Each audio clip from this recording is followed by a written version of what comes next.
안녕하세요. 드라마의 찐시민 남자 리뷰즈입니다. PB월드의 판타지 타임슬립 멜로 아시도리안. 오늘 3회는 지난 1, 2회와 다르게 더욱 꿀잼이었습니다. 시어머니 두리안과 며느리 김소저가 미래의 돌쇠와 언니를 만나고 처음 경험해보는 문화에 깜짝 놀라는 모습들이 아주 재미있게 그려졌는데요. 문제는 3회 내용이 그게 다였다는 거죠. 배꼽 빠지게 재미는 있었는데 전개가 1도 안 된 그런 느낌?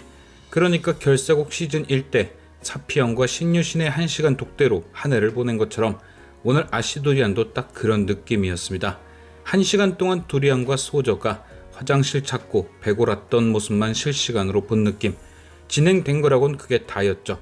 이건 뭐 줄거리를 요약할 것도 두리안의 감정을 분석할 것도 아무것도 없었습니다.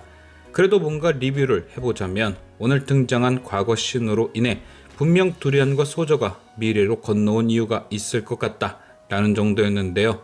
3회에서 김소저와 두리안은 끝내 언의 죽음을 직면했습니다. 다리도 주물러 보고 웅담도 먹여보려 했지만 결국 언은 두 사람이 곁을 떠났죠. 그런데 여기서 또 재미있었던 게 아들이 죽고 난 후 두리안의 반응이었습니다. 세상 고상할 것 같았던 시어머니의 며느리 면박주기. 그런데 이게 막 아들 잡아먹었다고 몰아세우는 게 아니라 PB식 대사로 툭툭 한마디씩 던지는 게 너무 웃겼죠. 분명 뭔가 슬픈 장면인데 절대 시청자의 눈물 따윈 보지 않겠다는 작가의 굳은 의지가 보였달까? 어쩜 그렇게 짧은 대사로 순간순간 풋풋 웃게 만드는지. 임성원 작가를 처음 경험해본 저로서는 진짜 글빨이 좋다는 게 새삼 느껴지더라고요.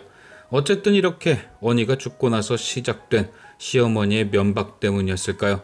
김소저는 깔끔히 목욕제계 후 죽어간 서방님을 다시 보고 싶다며 108배에 들어갑니다. 그런데 그렇게 계속 불공만 들이던 김소저가 어느 날 갑자기 냅다 뛰기 시작하는데요. 마치 무언가 급한 일이 있는 것 마냥 진짜 미친 듯이 달리기 시작했죠. 그리고 우연히 그런 며느리의 모습을 본 두리안 또한 혹여 김소저가 안 좋은 생각을 하는 건 아닌가 그녀의 뒤를 따라가기 시작합니다. 그렇게 김소저가 도착한 곳은 반짝반짝 빛나는 바위가 놓여진 연못에 위치한 물레방앗간. 김소저는 갑자기 그 물레방앗간 안에 놓여진 관에 들어눕기 시작하죠. 몇 번이고 며느리의 이상한 행동에 두리안이 그녀를 말려보지만 김소저는 계속 관에 들어 누워버립니다. 그리고 갑자기 두 사람이 미래의 그 물레방앗간 터로 넘어갔죠. 그냥 서방님이 생각나서 어디 절벽에서 뛰어내렸다 그럼 우연이라 생각하겠지만 김소저는 분명 뭔가 규칙을 알고 있었습니다.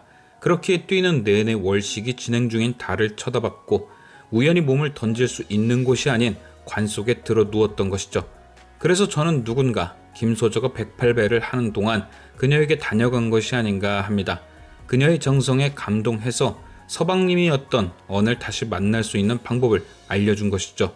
뭔가 과거를 통해 미래를 바꿀 수 있듯 미래를 통해 과거 또한 바꿀 수 있는 방법을 알려준 것이 아닌가 합니다. 미래로 온 김소저에게 점차 단등명이 빠져들게 되고 두 사람이 그렇게 미래에서 결혼하며 다시 함께하게 되던지 혹은 김소저가 단등명의 아이를 임신하게 되고 그 상태로 다음 월식의 과거로 돌아가 언의 아이를 키우며 과거 생활을 이어나갈 수 있게 될 수도 있죠. 어쨌든 김소저의 목적은 언과 다시 함께 할 수 있는 세상이었으니 저 두 가지 중 하나가 김소저가 미래로 오게 된 이유가 아닐까 생각해봅니다. 다음으로 두리안, 그녀가 미래로 오게 된 이유.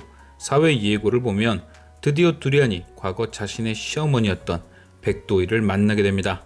그리고 그와 함께 예고편에 등장한 것은 두리안의 하녀가 어떤 비밀을 그녀에게 말하는 장면이었죠. 바로 돌쇠가 죽던 날 밤 그의 곁에 방석을 손에 쥔 시어머니 김씨 부인이 있었단 사실 말입니다.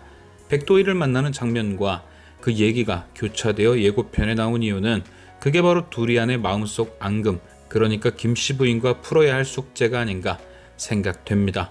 물론 미래의 백도이가 과거의 김씨 부인은 아니지만 김소저가 언이 아닌 단등명으로 맺힌 한을 푸는 이야기가 전개된다면 충분히 두리안도 김씨 부인이 아닌 백도이로 맺힌 한을 푸는 전개가 이어질 수 있죠.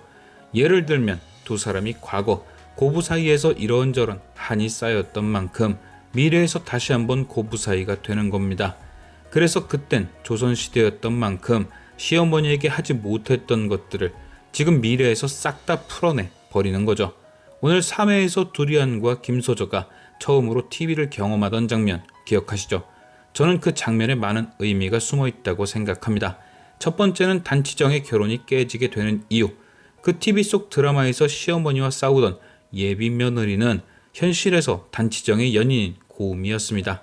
그러니까 짧게 등장한 그 TV 속 드라마의 모습이 고음이가 직접 겪게 될 이야기를 미리 보여준 거죠.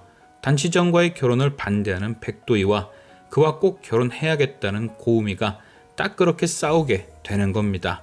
그러다 결국 결혼이 깨질 거라는 복선을 미리 보여준 거죠.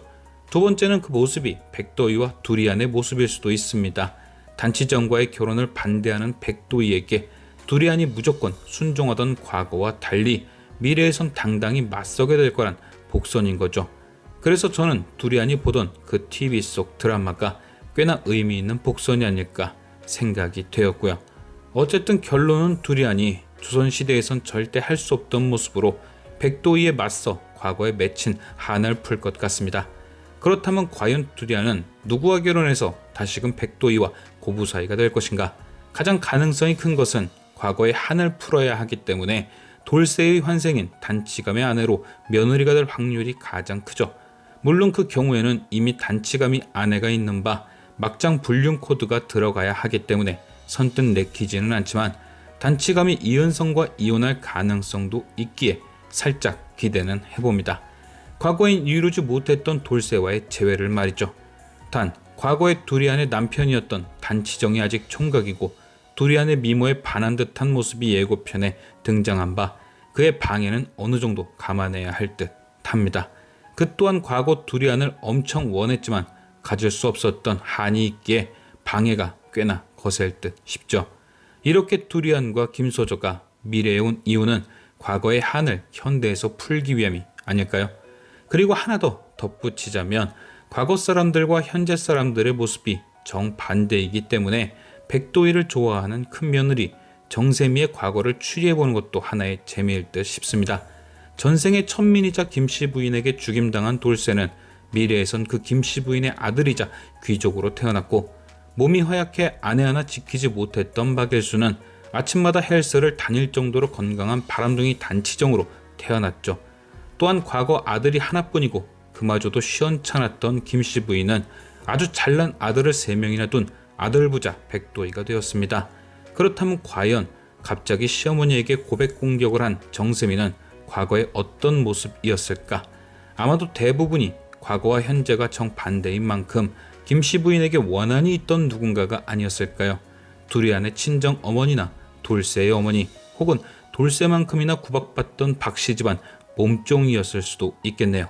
과연 임성환 작가는 이 무시무시하게 꼬인 실타래를 어떻게 풀어낼 것인지 지금까지 시청해주신 여러분께 감사드리며 리뷰어제는 또 다른 리뷰로 돌아오겠습니다.